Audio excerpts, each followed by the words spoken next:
This is the Roller Coaster Podcast, and I'm your host, Lucy Q.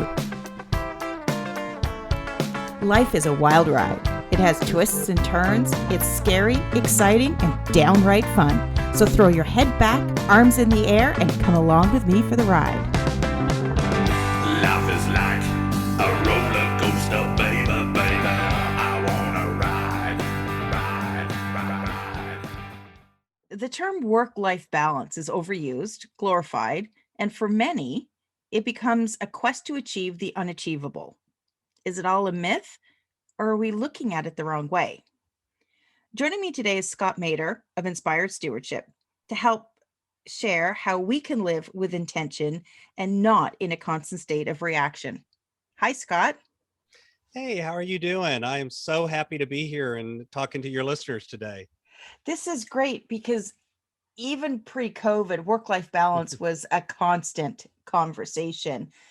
And I'm not sure with the surge of people working from home, if it has improved the situation because we're not doing things like commuting, or has it created a bigger challenge because the lines have been blurred between working and teaching kids on Zoom and Right. trying to run everything in this virtual world?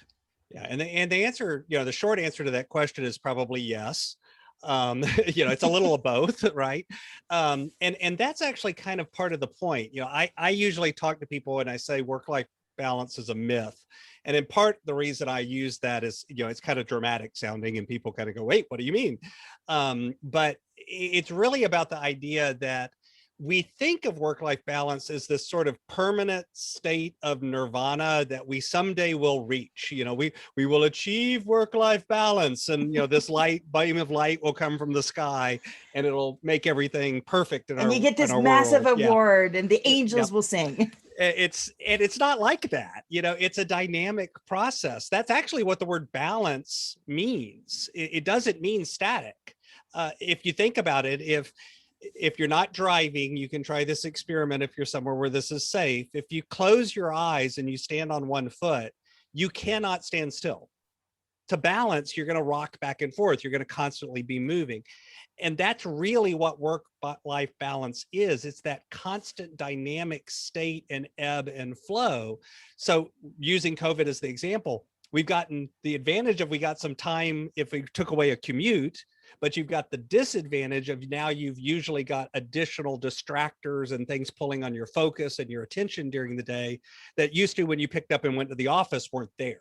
So it's not yes or no, it's a trade-off. And you've got to be able to balance in that dynamic situation and recognize that some days, some weeks, work-life balance means more work and less life, and other days it means more life and less work. That's kind of how that ebbs and flows. And that's how I've worked it into my life, is that it's all, there's not necessarily a definite end and beginning on certain things. Right. It's, I have this piece of work to finish up, so I'm going to go and make dinner, and then I'm going to come back and I'm going to finish my work. Whereas before, we would be in a position where I have to work late and then I have to go home, rush to pick up the kids from the sitters and rush to make dinner, and all under a deadline. So I think there's a little bit more ease for what we're doing, but you can still get caught in that situation of, well, I'm just going to do one more thing. Mm-hmm. Well, and the key to both of them is intentionality. So it's not about what you're doing per se. It's about, are you doing it with an intentional focus and intentional plan? Because what I think a lot of us do, and you talked a little bit about that in the intro, is we tend to react to things as opposed to be proactive. So as an example, have you thought about what gets to trump what in your life? What is my priority list when it comes to time? People will sometimes do that with money, but they usually don't think about it in that way with time. And yet that's really important, because if you're a retired person who's kind of maybe doing some things on the side, but you want to allow your grandkids to trump everything else, then your grandkids get to trump everything else. If you're a working parent and kids events kind of come as your first priority and then work second, okay, then are you actually blocking off time for your kids events on your calendar and making a commitment to it? Or instead, are you not showing up or showing up late because you're allowing the wrong things to dictate the priority? Most of us don't even stop and think about that before we sit down and think about our week or think about our schedule or think about what we're saying yes to or what we're saying no to. Well, I think most of us start our day in reaction Mhm. because the first thing you do when you sit at your desk or you get to the office, the first thing you're doing is, what emails do I have? Mhm. And then you sort of move into the phase of, which is the biggest fire? What do I have to deal with now? And then it kind of dictates your day for you. If you let it. Yes. So how do we bring it back around full circle so that, before I open those emails, before I do anything, work related, what's the first thing I should be doing? So, first off, there's kind of 4 sets of routines that you can kind of build your whole day off of. And these are a circle. So I'm going to start in the morning, but recognize you really don't see the whole picture till I get to the evening. Okay. If that makes sense. So first off, before you ever go to work, you should actually have a morning routine. Now, depending on the age of your children and whether or not you're married and these sorts of things, your morning routine may look dramatically different than someone else's. So there is no perfect, this is one size fits all, everyone should do this. But at the end of the day, you should have a little bit of time in the morning for just your normal hygiene, biology, eat breakfast, these sorts of things, and a little bit of time for some edification or some engagement in something that it could be spiritual time, it could be meditation, it could be reading a nonfiction book, it could be, something, but something that feeds your spirit in your mind, if that makes sense. So for me, it's prayer time, and some Bible time and these sorts of things. For someone else, that may look completely different. Not a value. You have to design what's right for you, but it's something to feed. Sometimes physical exercise for some people is important in the morning because it kind of gets their bloods pumping. Other people do that in the evening. So that's what I'm making the point, that it's not a one size fits all. You kind of have to design something that works for you. For me, because I do work from home, I've always worked from home, pre-COVID, post-COVID. I've done that for a while now, and I've got a lot of control over my schedule. I can have a little bit longer morning routine. For other people, it needs to be, 30 minutes and that's it. That's all they can afford. Okay, great. Fit it into 30 minutes. So I want people to hear that, because I think a lot of times we put into the morning routine this large, lofty thing because we hear that's what other people have. But then if you don't have enough control over your schedule because you have little kids at home and you're getting them ready for school and all of that, you're just frustrated by it. So don't try to build something that's unattainable. After you finish the morning routine, you start what I call a work startup routine. For most people, that would be after you physically, quote, either arrive at the office if you are physically still going somewhere, or for those of us working from home, it's when do you shift from home mode to work mode. And it is important that you do something so that your brain knows that that transition is happening. It's even more important if you're working from home, because it's really easy to not do that shift. For most of us, that's involving taking a look at, first off, before you open the emails, what's the task list that you planned the day before? We'll talk about that when we get to the afternoon, I was evening gonna time, say, because you haven't wait a done that yet. Where did we hit that task list from? You haven't done that yet, but trust me, it's going to be there. So you're looking at that, you're looking at your calendar, and now you're opening email and looking at, did anything come in overnight that may shift my priorities? But first you want to review your priorities. So again, you don't get sucked into the email hole of 52 emails and you've never even looked at, because there may be something on your task list that's actually more important and a bigger fire, but you don't even reflect on that because you haven't looked at it. So the first context is kind of knowing, what was my plan for today? That may involve looking at a calendar, that may involve looking at a task list, what I call an external brain, because it doesn't necessarily have to be a written task list. It can be an electronic tool, it can be a physical tool. Again, different people process different ways. Now we look at our email and any other communication systems that come in. Some people that's Slack, some people that's email, some people that's text messages, whatever, different systems in different workplaces, Teams or, Outlook, whatever. We check those incoming things and we reprioritize if we need to. I actually advocate that you should have, as much as possible, fixed times during the day that you're checking email and you're processing email. Not my email's open and I'm answering it every time it comes in. Oh, I'm one of those people. Yeah, and for most of us, that's really bad because it's a constant attention suck. And I know. It constantly interrupts you. I can't. If I'm sitting there working, I can't not check it. If I see there's that this it little thing changed. on the tab called an X. And Yeah, I you know. click it and the tab goes away. It's really cool. It's magic. Okay. And then you don't even notice that there's numbers there, because I the have to problem is try. you see the numbers and you want to check. Yeah. Well, I do. But believe it or not, you It's can an train it. obsession. Yeah, it is. Actually, it's a psychological principle. It's the same thing that Facebook works off of, right? You see unread messages on Facebook. Oh, I got to go check. I got to go make all the blue things turn white, by checking all my notifications. I got to make the little red number in the box on my phone go away. I've got to. It's actually a known psychological tendency we have, and they're using that. It's a trap. I've even had high-powered salespeople. I mean, you're talking the people that millions of dollars of business comes through their emails that over time can train to check email at fixed times so that they can open up other time to do actual other work, build the pipeline, go make new client outreach, do other things that actually over time make them even more money. But the problem is they were doing it reactively. So they're just making money off of what comes in. And part of it is communicating to the people around you, your boss and other people, hey, I check email at X, Y, and Z. I will answer all of those emails in those times. If it is an emergency, here's how you can get a hold of me. And by the way, there's these things called telephones. You might have heard of them. So probably if it's really an emergency, someone can get a hold of you, right?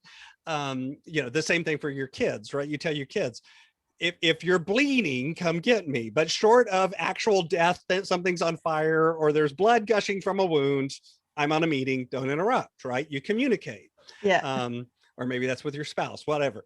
Anyway, that kind of thing. So it's the same idea. You can build in those communications. So at the morning routine, we do check email. Email can be checked pretty quickly. The triage of email is if you can deal with it in less than a minute to 2 minutes, go ahead and just deal with it. If it's informational only, meaning someone informed you of something, you've now read it, you understand, file it. Okay, get it out of your inbox. Okay. Now at this point, everything that's left in your inbox is something that you actually have to follow up on that may take more than about 2 minutes. Typically for most people, that gets you down pretty quickly to a relatively small number of emails. Those now have to migrate from email to my task, the stuff I'm going to do today. Inboxes are terrible task management tools. Agreed. I am talking to all of you that have 3,782 emails in your inbox. Okay. By the way, that's not even close to the record. I actually know somebody that had over 37,000 unread emails in their inbox. Okay. Unread. Wow. Unread. So they had more than that when you included the red ones, by the way. We did fix that. They got rid of them, but that took a little time. So you kind of migrate into task mode and then you kind of work your day. Okay. That means going to meetings that are scheduled on the calendar. That means making appointments with yourself and doing the tasks that you need to do. And by the way, during the day, things come in, unplanned things, and we can talk about what to do with those things too. And then let's go to the evening or afternoon time. So at the end of the workday, you need a work shutdown routine. This is actually when you're ending your workday. So like the example you used earlier, you're going to go cook supper and then come back to work. That's not your work shutdown yet because you're still in, you're just taking a break. Okay. Yeah. Same as when you go to lunch, you're not shutting down work yet. You're going to come back after lunch and you're going to keep working. At the end of the workday, you need a set of short activities that you do to signal to your brain, I'm done, work's over. Now I can pay attention to personal life. Okay. For most of us, and you may add some things to this, but for most of us, it means closing out email, making sure that we've dealt with the stuff that's on fire, or we've moved things to our task list if we've needed to. So I now know I'm going to answer Tom's email on Wednesday because that's when I need to answer Tom's email or whatever. I've moved it out of the inefficient modes of communication and into something where I know what's going on. I create the task list for tomorrow, which means I actually have to look at tomorrow's calendar. Because if I put 42 things on my task list and yet I have 6 hours worth of meetings, It's not going to I'm work. probably being a little unrealistic, maybe a little unrealistic. I maybe should dial that down a little bit. So you do actually have to look at your calendar, look at your tasks, look at what's going on, make a plan. This is kind of what I'm working on tomorrow. This is roughly when I'm going to do it. You don't necessarily have to go minute by minute through your day, but you kind of have an idea of what's going on, how much time you have available for other work. You prioritize that. And then in the evening, you do an evening shutdown to actually shut down for bedtime. Again, this involves some hygiene, some feeding of your mind or your spirit, maybe some meditation. It involves turning off screens at a reasonable hour. I hate to tell everyone that one, so that you can actually go to sleep when it's time to go to sleep. And you're not swiping on your phone till 2 a.m, trying to check that one last thing. Which a lot of us are bad about. Yes. And then you go to Guilty. sleep and then you rinse and repeat, right? So think about that on a daily level. On a weekly level, you also need to spend some time planning your week. So I do mine on Sundays. Honestly, it doesn't matter. Pick a day of the week. You could do this every Wednesday if you wanted to, but you're just going to kind of look ahead the next 7 days and think what's coming. And you're going to reflect on the last 7 days. How did it go? What went well? What didn't go well? You can scale that up again. You can do that on a monthly level. You can do that on a quarterly level, and you can do that on an annual level. So we could have started with annual and worked down, or we can start with a day and work up. It's the same. It's still the same kind of concept of look ahead and look back so that I can kind of keep monitoring and adjusting, because my goal is not to make massive improvement in one day. My goal is to improve by a little bitty bit every single day. If you make 1% improvement every single day for a year, it's 365% improvement. Yeah, you've come a long way. And yeah, I'm all about baby steps. You have to start somewhere. And I think it will be much easier to digest, okay, let me just plan my tomorrow. Right. Rather than let's plan my next 365 days. That's really overwhelming. But to sort of look at it by the day, I think that's an easier way for people to start. Well, and it's also a level of detail. So if you're looking at a year, you don't want to, you're not going to plan down to on May 12th, this is what I'm going to do at 2:32. That you're never going to have that level of transparency or reality. And okay? I mean, let's face it, the world that we're living in, Never going to happen. We don't know what's going to happen in the next hour, let alone the but next you could month. set some broad goals for a year of during this year, here's 4 or 5 things that I really want to accomplish at a meta scale, bigger level. I'd like to launch my podcast this year. I'd like to, actually get my book written. I'd like to whatever, bigger goals. And then start kind of trying to think about, well, when am I going to mainly focus on this? Is this a Q1 thing? Is it a Q2 thing? Is it all 4 quarters? Like a health goal, you may focus on throughout the whole year. I want to walk 10,000 steps a day. Okay. You're going to have to do that every day because that's kind of what the goal is. Something like writing a book or working on a podcast, you may have different periods of time that you're focusing heavier or lighter. You may only do that during 1 quarter as opposed to across the whole year, depending on what kind of task it is. So you can kind of think about the ebb and flow of the year without necessarily getting down to planning the nth degree. But then in a quarter, you want to look a little more detailed. In a month, even more detailed. In a week, a little more detailed. And down at the daily level, you're getting really detailed. You're trying to figure out, I've got this thing that I need to do. It's going to take me an hour. When do I have an hour tomorrow? Do I need to do it in the morning? Can I put it off till the afternoon? Kind of how does my day flow? So how does this then tie into, because you talk about mastering your time, your talent, and your treasures. Mhm. What are those and how does it all tie together? So I call myself a stewardship coach. And stewardship is a faith-based word for managing the resources that we've been blessed with. And typically people will talk about time, talent, and treasures. So as human beings, we are blessed with our time, our talent, and our treasures. In other words, our productivity, our money, and then who we are. That's kind of the talent piece. Now, here's the trick. I'm really tricking people. I actually only coach on talent because the truth is everything you do around time and money has to do with who you are. So, it's wink, wink, nudge, nudge. The problem is people don't come to you and say, I need help with me.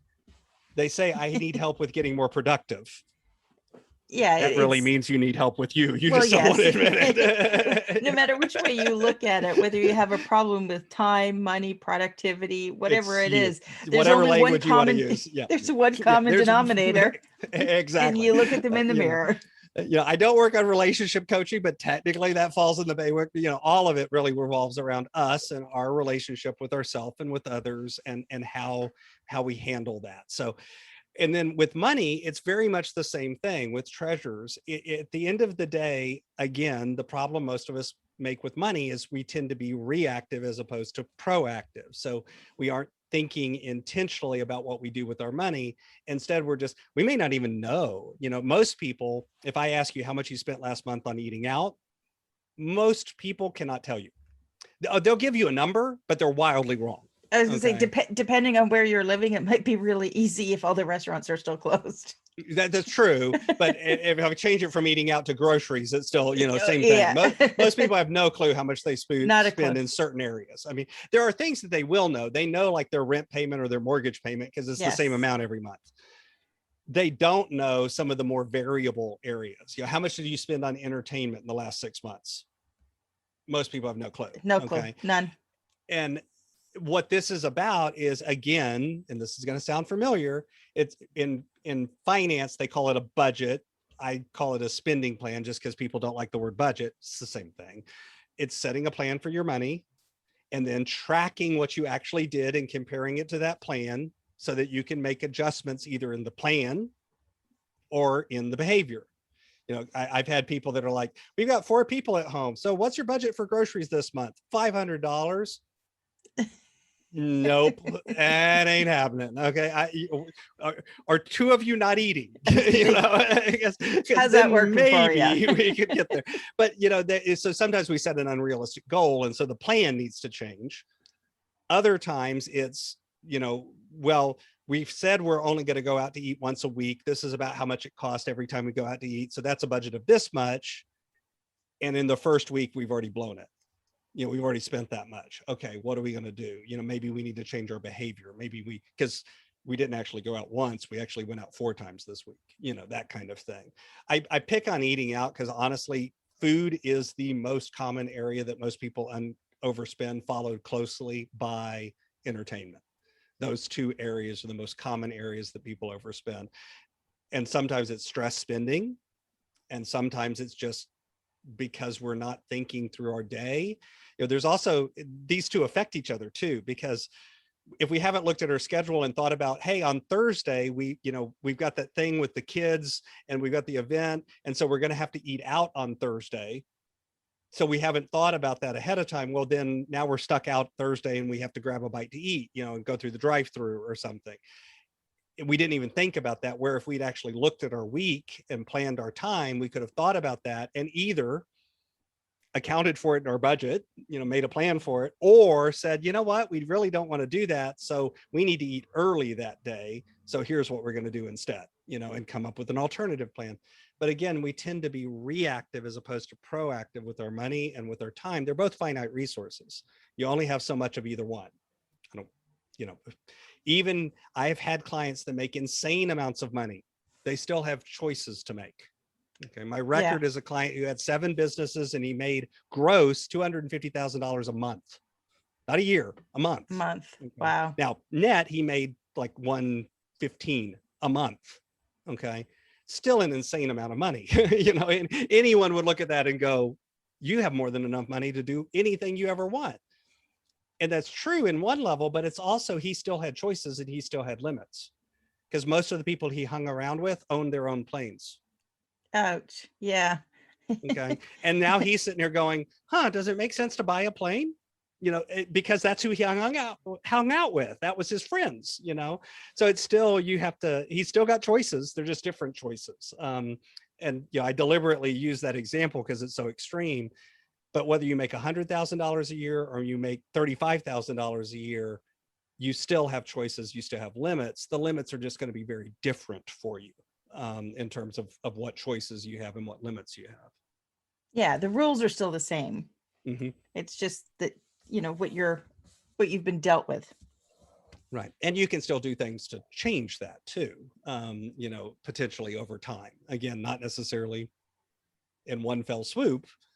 But I've had a lot of folks that I work with that aren't making very much, but by the end of coaching, they've either launched their own business, or they've started a dream activity, or they found a new job, or they've other things that can change that over time.